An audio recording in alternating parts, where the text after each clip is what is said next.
Trnoružica. Živjeli nekoć kralj i kraljica te iz dana u dan govorili: ah, da nam je dijete, ali im se želja nije ispunjala. Jednom se kraljica kupala, kad li iz vode iziđe žaba i progovori: tvoja će se želja ispuniti, prije nego što prođe godina dana, rodit ćeš kćer. Što žaba prorekla, to se obistinilo. Kraljica rodila žensko dijete tako lijepo da kralju ne bijaše druge, već prirediti veliku svečanost na koju nije pozvao samo rođake, prijatelje i znance, nego i gatalice da budu prema djetetu prijazne i dobre. Svega ih bijaše 13 u njegovu kraljevstvu. Kako imaše samo 12 zlatnih tanjura s kojih je trebalo da jedu, morade jedna ostati kod kuće. Svečanost bila vrlo raskošna, a kad se primakla kraju, gatalice obdariše dijete svojim divnim darovima. Jedna krepošću, druga ljepotom, treća bogatstvom i svim ostalim, što se na svijetu može poželjeti. Kad njih 11 izrekoše svoje proroštvo, evo ti iznenada 13. Ona se htjede osvetiti što je nisu pozvali. Ne pozdravivši i ne pogledavši nikoga vikne: kraljevska će se kći u svojoj 15. godini ubosti vretenom i umrijet će. Ne rekavši više ni riječi, okrene se i ode iz dvorane. Svi se prestraše. Na to istupi 12. što je još imala da kaže svoje proroštvo, ali više nije mogla ukinuti onih opakih riječi, već ih samo ublažiti, pa reče: ipak to neće biti smrt. Stoljetnim će snom usniti kraljevska kći. Da spasi svoje drago dijete od nesreće, naredio kralj da se sva vretena u državi spale. No proroštva se ispunila. Djevojka bude neobično lijepa, kreposna, prijazna i razumna, te ju je svatko morao zavoljeti čim bi je vidio. Dogodi se te upravo na dan kada je djevojka navršila 15. godinu, ne bi ni kralja ni kraljice kod kuće. Kraljevna na dvorima ostala sasvim sama. Tumarala tako tamo amo po dvorovima, zavirivala u izbe i odaje i napokon došla do nekoga starog tornja. Uspjela se po zavojitim stepenicama i dospjela do nekih malih vrata. U ključanici bio zarđao ključ, kako ga okrene, vrata se otvoriše, a kad unutra, a to u izbici sjedi stara žena s vretenom u ruci i marljivo prede kudelju.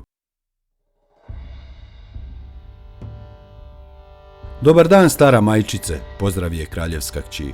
Šta radiš ovdje? Predem, odgovori starica i kimnu glavom. Šta je to što tako veselo skače? Zapita djevojka, pa uze vreteno da prede. No čim ga dodirnu, ispuni se čarobno proroštvo. Kraljevna se ubode u prst.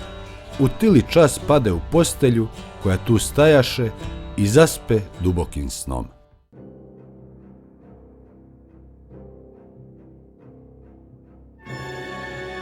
Taj se san proširi na čitav dvor. Usnuše kralj i kraljica koji upravo bijahu stigli kući i ušli u dvoranu.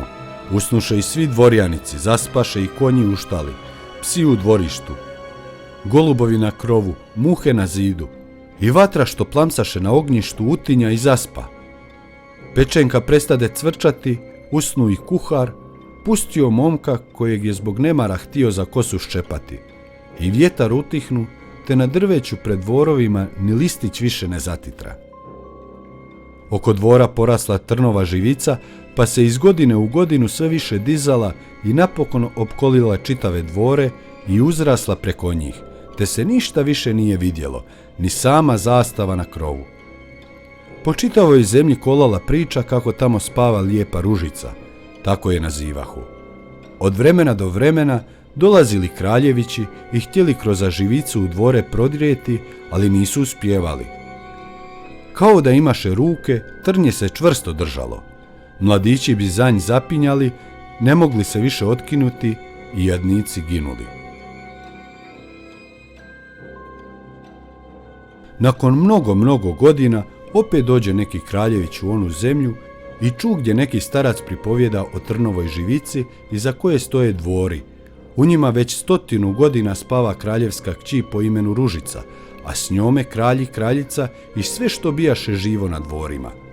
Osim toga, Doznao kraljević od svoga djeda kako su mnogi kraljevići pokušali prodrijeti kroz trnovu žicu, ali za nju zapeli i nevoljno poginuli. Ne bojim se, odlučno će mladić, pošto je čuo priču o začaranim dvorima.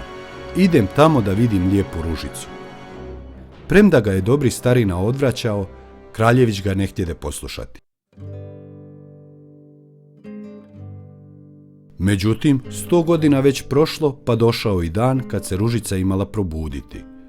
Kad se kraljević približio trnovoj živici, bili to sve sami veliki lijepi cvjetovi. Cvjetovi se razmakli i pustili ga zdrava i živa unutra, a zatim se iza njega zatvorili i bili opet prava živica. U dvorištu nađe konje i šarene lovačke pse gdje spavaju, na krovu vidje golubice s glavicama pod krilom. Kad uđe u kuću, a to muhe još spavaju na zidu, u kuhinji kuhar drži ruku kao da hoće dohvatiti momka, a djevojka sjedi pred crnom kokoši kao da će ju perušati. Zatim prođe dalje i vidje gdje u dvorani svi dvorjanici spavaju, a gore pred prijestoljem leže kralj i kraljica. Kud god zađe, svuda tiho, te mogaše čuti svoj dah. Napokon dođe do tornja i otvori vrata od izbice u kojoj spavaše ružica. Kraljevna ležaše, a bijaše tako lijepa da kraljević ne mogaše sa nje očiju skinuti. On se sagne te je poljubi.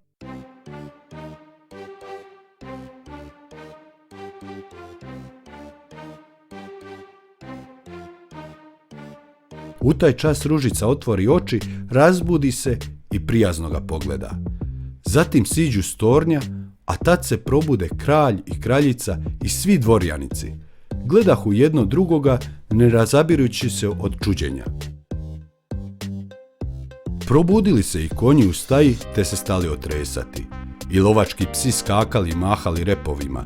Golubovi na krovu izvukli glavice ispod krila, stali se ogledati i odletjeli u polje. Oživjele i muhe na zidu. Razbudila se vatra u kuhinji, stala plamtjeti i kuhati jelo. Pečenka opet zacvrčila. Kuhar udario momka, te ovaj vrisnuo, a sluškinja operušala kokoš. Napokon proslavili svadbu, raskošnu i sjajnu, te kraljević poživio s ružicom zadovoljno sve do smrti.